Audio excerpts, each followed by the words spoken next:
একদিন এক যুবতী বুদ্ধের কাছে এসে কাঁদতে কাঁদতে বলল, প্রভু, জীবন আমাকে প্রতিনিয়ত কষ্ট দিচ্ছে। প্রতিটি পদক্ষেপেই আমার অন্তরে যেন দুঃখের কাঁটা বিঁধে। বুদ্ধ নিকটে থাকা একটি গোলাপ গাছ থেকে একটি সুন্দর গোলাপ তুলে তাকে দিলেন। যুবতী আনন্দে গোলাপটি নিতে গিয়ে হঠাৎ আঙ্গুলে কাঁটা বিঁধে চিৎকার করে উঠল। বুদ্ধ মৃদু হেসে বললেন, গোলাপের সৌন্দর্য নিতে চাইলে তার কাঁটা সহ্য করতেই হবে।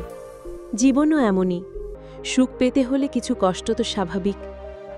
যুবতী জিজ্ঞাসা করল, প্রভু, তাহলে কি কষ্ট এড়িয়ে চলব না? বুদ্ধ একটি কাঁটা ছিঁড়ে বললেন, দেখো, এই কাঁটাই গোলাপকে রক্ষা করে। তেমনি জীবনের কষ্টগুলোই তোমাকে শক্তিশালী করে। যে কাঁটাকে ভয় পায় সে কখনো গোলাপের সুগন্ধ পায় না। কষ্ট ছাড়া বৃদ্ধি নেই। সমস্যাগুলো আসলে আমাদের রক্ষা কবচ। সুখের জন্য সংগ্রাম জরুরি। গাটে কাঁটার মধ্যে দিয়েই ফুটে ওঠে ফুল, সংগ্রামের মধ্যে দিয়ে গড়ে ওঠে মূল। যে বৃষ্টিকে ভয় পায় সে কখনো রংধনু দেখতে পায় না। এই গল্প আমাদের শেখায় যে জীবনের প্রতিটি কষ্টই আমাদের জন্য একটি উপহার। বুদ্ধের এই শিক্ষা অনুসরণ করে আমরা প্রতিকূলতাকে ভয় না পেয়ে তা থেকে শক্তি সঞ্চয় করতে পারি।